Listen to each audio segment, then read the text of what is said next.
sobre todo de la amiloidosis de cadenas ligeras, pero los retos a los que nos enfrentamos, muchos de ellos son comunes a todas las formas de la amiloidosis, ¿no? No cabe duda que la importancia del diagnóstico precoz, la sospecha precoz, el tiempo es corazón, el tiempo es riñón, el tiempo es todo, ¿no? Y tenemos que identificar pronto a los pacientes que tienen una amiloidosis con poca expresión clínica todavía, ¿no? Y para ello, bueno, pues vamos identificando signos y síntomas que constituyen banderas rojas, ¿no? Señales de alarma que nos indican que, ojo, este paciente tiene un alto riesgo, una alta probabilidad de tener una amiloidosis. Y la aplicación de herramientas de inteligencia artificial van a suponer un gran avance en este campo. Por supuesto, todo avance terapéutico frente a dianas conocidas o dianas por descubrir va a ser un enorme avance, y para esto pues, es necesaria la investigación, tanto la investigación básica o traslacional, como la realización de múltiples ensayos clínicos que afortunadamente, bueno, pues la amiloidosis ha pasado de ser una enfermedad rara a una enfermedad no tan rara, ha despertado el interés también de la industria farmacéutica y esto ha permitido que se pongan en marcha múltiples ensayos clínicos para distintas formas de amiloidosis y bueno, esto es como lo que era un círculo vicioso se está empezando a convertir en un círculo virtuoso, ¿no? Y luego tenemos en España particularmente el problema de accesibilidad a los tratamientos óptimos. Muchas veces, a pesar de que los resultados de los ensayos clínicos son favorables, de que hay aprobaciones por parte de agencias reguladoras internacionales, bueno, pues en España hay un problema de accesibilidad por falta de precio reembolso, etcétera, ¿no? Y aquí no cabe duda que las asociaciones científicas de profesionales sanitarios, pero también, y creo que muchísimo más, las asociaciones de pacientes tienen mucho que decir, ¿no? Y también la participación en ensayos clínicos puede ser una forma de paliar, en cierto modo, esta accesibilidad a determinados tratamientos que están disponibles en otros ambientes y nosotros, por desgracia, no tenemos acceso. La amiloidosis de cadenas ligeras, como ha comentado antes el doctor Ríos, tiene su origen en unas células que todos tenemos en la médula ósea, que son las células plasmáticas, esas que aparecen ahí en el medio, moraditas, ¿no? Son muy características, son casi inconfundibles. Bueno, por causas que se desconoce, empieza a predominar un clon, un tipo muy particular de célula plasmática que produce y secreta una fracción de la inmunoglobulina, que es la cadena ligera, que es la que acaba formando el amiloide en el corazón, en el riñón, en el tubo digestivo, en la lengua, etc., ¿no? Como os ha comentado antes, es una enfermedad que es prima hermana del mieloma. El mieloma es mucho más frecuente que la amiloidosis. En el mieloma predomina el comportamiento tumoral, esas células se multiplican mucho y ocupan mucha médula ósea. En la amiloidosis no, se multiplican poquito, muy poco, son porcentajes muy pequeños de plasmocitosis, pero tienen la particularidad de que son puñeteras, ¿no? Por la inmunoglobulina que secretan que produce el daño a distancia. La amiloidosis es una enfermedad huérfana, o ha sido hasta ahora una enfermedad huérfana de tratamientos. ¿Qué es lo que hacíamos? Nos aprovechábamos de lo que servía en el mieloma. Los fármacos que valen en el mieloma, con matices en cuanto a intensidad de dosis, etcétera, pues en general valen para la amiloidosis de cadenas ligeras. Y con eso hemos tirado hasta ahora, y con tratamientos que eran relativamente eficaces, ¿no? Estas curvas de supervivencia de diversos estudios de pacientes diagnosticados con amiloidosis AL, y podéis ver cómo ha ido mejorando la supervivencia de forma importante en los últimos periodos de tiempo, ¿no? Ya sea por quinquenios, por distintos periodos, ¿no? ¿Esto se debe a los avances terapéuticos? Sí, pero también hay otras causas, a que conocemos mejor la enfermedad, a un seguimiento más exhaustivo de los pacientes, a que también cada vez hay un diagnóstico más precoz en un porcentaje relevante de pacientes y eso impacta en la supervivencia. Como os decía, la amiloidosis era una enfermedad huérfana, y estoy hablando en pasado. Era una enfermedad en la que, como no había muchos pacientes, era muy difícil hacer ensayos clínicos específicos. Había muy pocos ensayos, ¿no? Este no es el primero, pero sí que no cabe duda que ha sido el más relevante. El ensayo clínico Andrómeda, un ensayo clínico fase 3, en el cual a los pacientes se les dividió en dos grupos. Unos recibían el tratamiento estándar hasta la fecha. Este ensayo es de finales de la década del 2010-2019, se publicó en el de 21. El estándar eran 3 fármacos, ciclofosfamida, bortezomib y dexametasona, con un tratamiento bastante eficaz y bastante seguro. Bueno, pues este tratamiento se evaluó qué pasa añadiendo un cuarto fármaco, Un fármaco que también viene del mieloma, un anticuerpo monoclonal que es muy selectivo frente a esas células plasmáticas de la médula ósea. Fijaros que hasta ahora todos estos tratamientos lo que buscan es eliminar esas células malas de la médula ósea para que no se libere más proteína y no se forme más amiloide, ¿no? Se está atacando la raíz. ¿Y qué pasa con el amiloide antiguo? Bueno, pues ahí se queda. La verdad es que el amiloide antiguo molesta, pero el que es verdaderamente nocivo es el amiloide en proceso de formación, ¿no? Ese sí que parece que produce mayor estrés oxidativo en los órganos diana y es el que es verdaderamente nocivo. Entonces, simplemente evitando la formación de nuevo amiloide, muchos de los tejidos de los órganos afectados tienen capacidad de mejorar. Bueno, volviendo al ensayo. Este ensayo ha sido un éxito. Un tratamiento que era bueno, con la adición del cuarto fármaco, se convierte en un tratamiento mucho mejor. Respuestas mucho más frecuentes, respuestas mucho más profundas y respuestas mucho más tempranas. Abro un paréntesis. Este ensayo es un ensayo fase 3. Aquí muchas veces los médicos hablamos como si todo el mundo fuera experto e igual no sabéis lo que son las fases de los ensayos, ¿no? Cuando un fármaco se desarrolla, primero está la fase preclínica, investigación de laboratorio, animales, etcétera, y cuando parece que puede ir bien pasa a los humanos, ¿no? Primero como fase 1. Se testan en muy poquitas personas dosis crecientes dirigidos a evaluar cuál es la dosis máxima tolerada en función de la toxicidad. Si los resultados son buenos y ya se escoge una dosis, esa pasa a la fase 2, que ya se va analizando en más pacientes y bueno, se confirman los datos de seguridad y se empiezan a obtener datos de eficacia. Fase 3 ya es la fase más avanzada de investigación en la cual se compara ese fármaco solo o en combinación con otros, con los mejores tratamientos disponibles hasta la fecha, ya en un número de pacientes muy altos y va dirigido a confirmar la eficacia del tratamiento, también la seguridad, pero sobre todo la eficacia. Y luego ya post-comercialización se hacen ensayos fase 4, ¿no? Pues la mayoría de los ensayos en amiloidosis van a ser fase 3, fase 2-3, porque son fármacos que ya vienen de los pacientes con mieloma. Muchos de ellos ya hay datos de seguridad potentes, ¿no?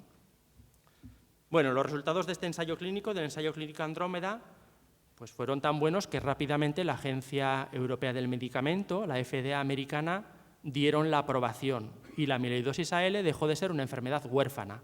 Por fin teníamos un tratamiento aprobado para esta enfermedad, la combinación de esos 4 fármacos.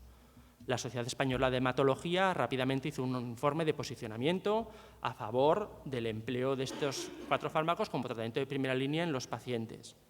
Pero hete aquí que nuestras autoridades sanitarias pues, han tenido a bien no aprobar el reembolso de este esquema terapéutico, ¿no? Y esto es lo que limita la accesibilidad al mejor tratamiento disponible hasta la fecha de la amiloidosis de cadenas ligeras en condiciones de práctica clínica habitual. Además, con bastante inequidad entre determinadas comunidades autónomas y a veces dentro de una misma comunidad autónoma con bastante inequidad en función de centros hospitalarios. Bueno, en cualquier caso, fuera de estas limitaciones, si estamos en el mundo, iba a decir ideal, no, en el mundo normal, el tratamiento de elección hoy por hoy para todos los pacientes o para la inmensa mayoría de pacientes con amiloidosis de cadenas ligeras es empezar con daratumumab, ciclofosfamida, bortezomib y dexametasona, en casi todos, menos aquellos que tienen igual enfermedad cardíaca muy avanzada, que bueno, tenemos que ir más poco a poco, ¿no? Y antes el doctor Ríos ha hablado del trasplante. Efectivamente, el trasplante es un tratamiento muy importante en la amiloidosis AL, pero a raíz de disponer de este tratamiento estamos viendo casos de pacientes que responden tan bien, hacen una respuesta profundísima al tratamiento farmacológico, que en esos pacientes, tampoco son muchos, pero en esos pacientes nos podemos ahorrar el trasplante y guardárnoslo para una hipotética recaída. Pero en cualquier caso, fijaros en la esquina superior izquierda, ¿qué es lo que recomiendan en las guías clínicas? Pacientes de nuevo diagnóstico, tratamiento de primera línea, si se dispone, animar a la participación en ensayos clínicos. No nos podemos conformar con lo que tenemos, que ahora es muy bueno, tenemos que tratar de seguir mejorando. Y aparte de los ensayos clínicos, muchos de ellos es la forma de acceder al tratamiento óptimo más algo más que potencialmente puede ser también beneficioso. La anterior era pacientes de nuevo diagnóstico.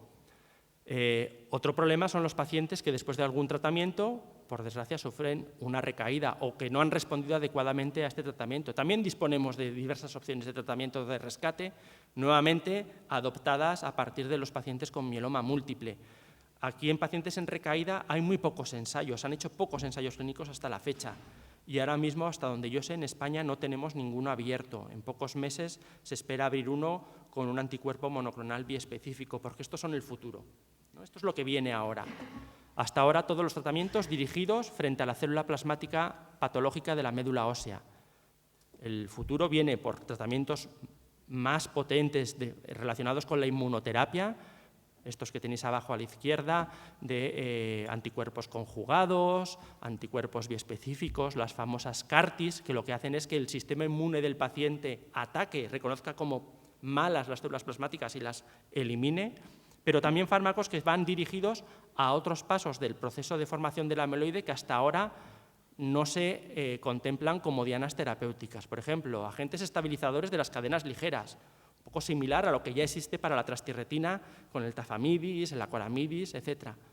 Y lo que está en fase más avanzada de investigación son dos anticuerpos monoclonales, ahora mismo se están desarrollando los ensayos clínicos fase 3 en primera línea, que son CAEL-101 y NEO-001, que ya tiene nombre propio, que es Birtamimab.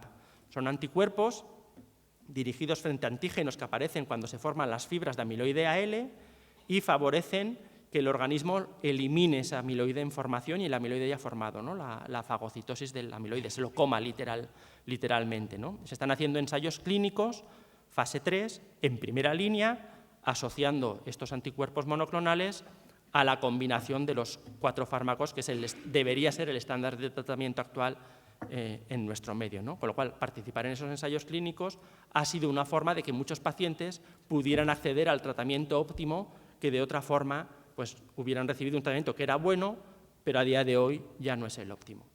E incluso si nos aventuramos a hipotetizar, pues, dado que las amiloidosis comparten mecanismos de formación común, quién sabe si en un futuro, esperemos que no muy lejano, dispongamos de fármacos que sean útiles frente a todas ellas a la vez, ¿no? Porque hay mecanismos, comparten algunas similitudes, ¿no? Pero esto ahora mismo es ciencia ficción. Entonces, muy brevemente para terminar, ¿por qué a un paciente se le propone participar en un ensayo clínico? ¿Por qué creo yo que un paciente debería siempre considerar participar en un ensayo clínico? Sobre todo en estos que os estoy comentando, fase 2, fase 3. Pues porque es una forma de acceder en nuestro medio a los esquemas de tratamiento potencialmente más eficaces, ¿no? Debido a las limitaciones administrativas que tenemos.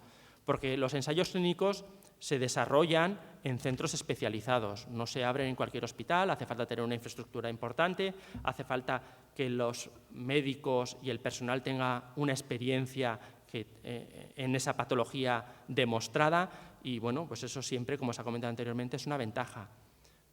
Además, supone un ahorro económico para el Sistema Nacional de Salud, porque muchos de los costes del tratamiento, digamos, los costes del tratamiento los asume el promotor del ensayo. Y estábamos hablando de tratamientos que no son precisamente baratos, ¿no? Y luego está el tema altruista. Además, mi participación en un ensayo puede suponer un beneficio para el futuro para los pacientes que dentro de unos años se diagnostiquen de esta enfermedad. ¿Y qué implica participar en un ensayo clínico? Porque muchas veces uno tiene el concepto, voy a ser conejillo de Indias.